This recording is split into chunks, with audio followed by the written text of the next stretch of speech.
On a nondescript Tel Aviv street, inside a modest one-room apartment, harrowing tales of human depravity. We were 17 people going to the Sinai, and I was the only girl among them. It took us 40 days to go from the Sudan to Sinai. The rape happened during the 40 days when I was coming to Sinai. When I said no, they threatened me by knife and with their guns. I had no option. I just had to say okay. These women ask that their identities be hidden. So we'll call them Hannah, she's 22, and Gannett, who's 25. They are Eritrean migrants who came separately to Israel seeking a better future. I thought things would be much different from Africa, Gannett tells us. I got information from people who already arrived before me in Israel that the lifestyle is much better than Eritrea.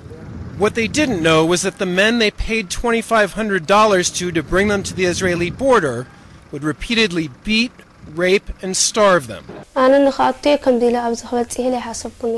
I left my country, I was optimistic, and I thought I would reach my final destination. But at the point where I was with the Bedouin in the Sinai, I just gave up everything and said this is the end. When we spoke to them in a temporary shelter a few months ago, both girls had been left penniless and pregnant from their ordeal.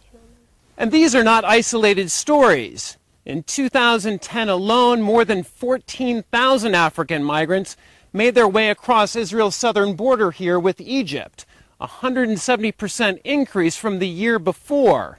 And migrant aid organizations tell us that with that surge has come an increase in horrific first-hand accounts of torture, rape, and slavery in the Sinai Peninsula.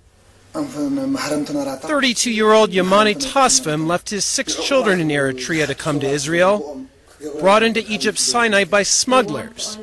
There, he says, he was made a slave laborer for 2 months, digging ditches and moving earth.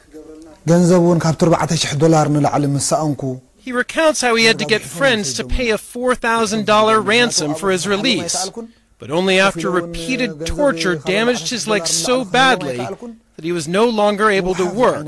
Hobbling on one foot, he crossed into Israel.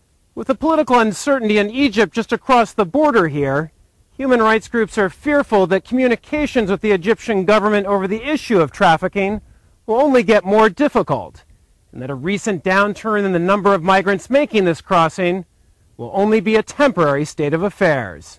Israel now is one of the main migrant routes for African mixed migrations. This is also quite significant because Israel has received some 35,000 people. The flow to Israel now of 1,200 or so a month is one of the more significant refugee flows in the world today. And one not likely to stop anytime soon.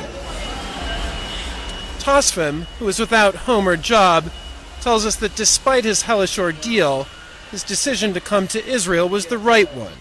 For now, he says, he is just happy to be alive. Kevin Flowers, CNN, on the Israeli border with Egypt.